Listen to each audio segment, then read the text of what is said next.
clear to play.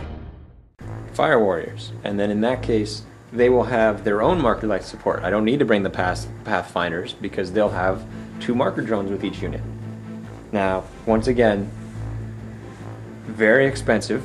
That's 70 points at least for the 2 of them that you're going to bring, because you're not going to bring 1, because then 50-50 it's not going to do anything every turn. So you're going to want to bring 2, so at least you can consistently hit ones. And 1 marker light on a unit of fire warriors, while it makes a difference, it also means they can't move. Because if they move, the marker light hits on 6s, which is because the drones take the same type, unit type, as the unit they're attached with. And because the infantry are infantry, they no longer get the ability to move and shoot heavy weapons as they would if they were with the battlesuits. So, if you plan on doing a fully static gun line, which it looks like I do, but I really don't, I tend to move quite often, you're not going to want to do that. Now, that's for Pathfinders versus drone marker lights. The next thing you're going to be looking at are whether you're going to bring flyers in this army. Personally, I don't bring flyers unless my opponent either has flyers or is Imperial Guard. Imperial Guard because they have the best anti-air, and other flyers because other flyers. If they don't have flyers, I don't recommend bringing them because it's just not, it's not fair, basically. That's what I'm going to try and say. The only time you could say it is against Orks. If I knew that he had a lot of Ludas, then I might consider it, or if I asked ahead of time, because Ludas are a good anti-air gun. Like, they're up to, you can get tons and tons of shots, they're hitting on 6s, and all they do, if you hit, you're more or less going to take down a flyer, because the flyers are very squishy. So, against Orks, it would be okay, but I'd ask for your opponent's discretion, or if he has flyers himself in the Tau army, if you have the Barracudas. We've got the most important next line. Your heavy support, your railguns, or your hammerheads in this case, because you're not going to bring anything else. You could bring sniper drones, but they don't have enough shots, and they're not going to slow down the boys. You could bring broadsides, but they're far too powerful shots in order to take out boys. It's not worth it. You could bring a sky ray, but it's not got enough shots, once again, and at best it's only going to support the fire warriors, which is what the Pathfinder's already going to do. So this is what I'd recommend. 2 railgun hammerheads and an ion cannon. Now the ion cannon will have burst cannons on it, and it's going to float very close to the front along with its flechette charges. So it's going to try and lure him into shooting it or to assaulting it with his boys, and it's going to fire all of its burst guns and its ion cannon either into a truck to blow up a truck, pretty much guaranteed, or to just start slaughtering Ork boys, because you get 9 shots, and that's almost guaranteed that 7 are dead. So, tons of shots, and when they assault you, 50-50 an Ork dies, because yes, he has a 6-up, but he's not going to make it. So, that's what I would recommend on the front one. The back 2, railguns for sure, burst cannons to keep them cheap, and flechettes along with a disruption pod in case he brings Ludas. And that's about it. Maybe center spines, depending on if you know that you play with a lot of terrain or not, but usually I would recommend that, and because of the way 6th edition works, I'd recommend a Black Sun filter. Very cheap, and will make you ignore that first possible turn of knife fighting, because you do not want him getting more cover saves.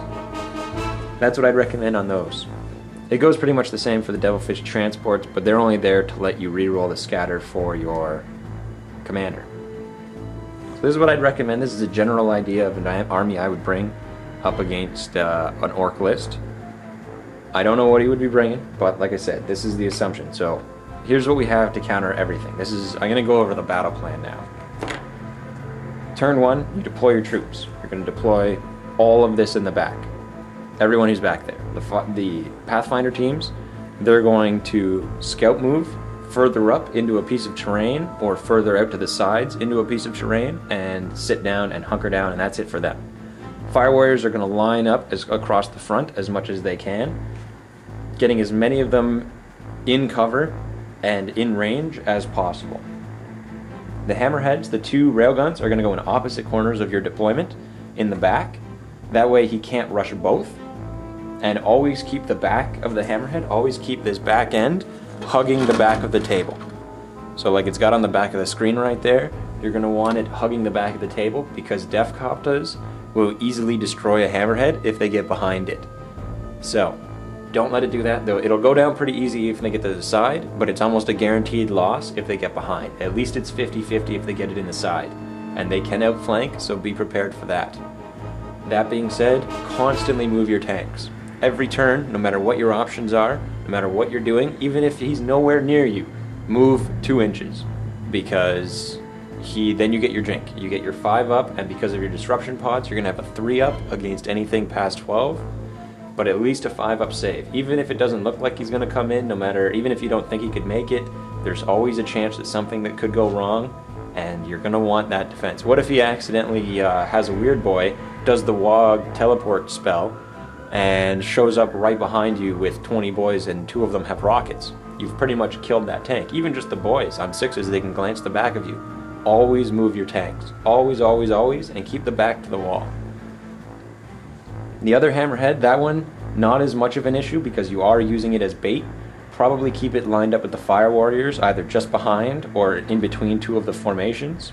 And because it's going to be moving back and forth, just keeping the orcs back and keeping them, kind of like taunting them that you want him to go after it, but you know that he doesn't want to go after it because he should know that you're going to kill his guys when he comes after it. Never mind the fact that when he does go after that tank, all of them will have to clump up on it.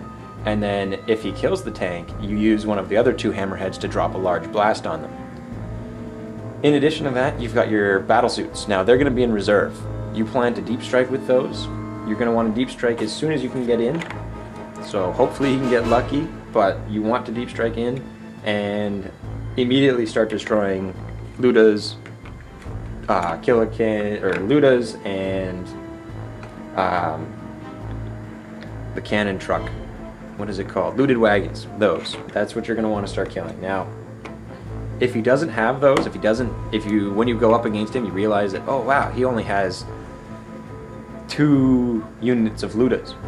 Don't bother. Don't deep strike these guys. Keep them up at the front because you're going to need them more on the fire warrior side as they shoot trucks and battle wagons that are coming in on you. They won't do much against the battle wagons. That's going to be up to the railguns to take down.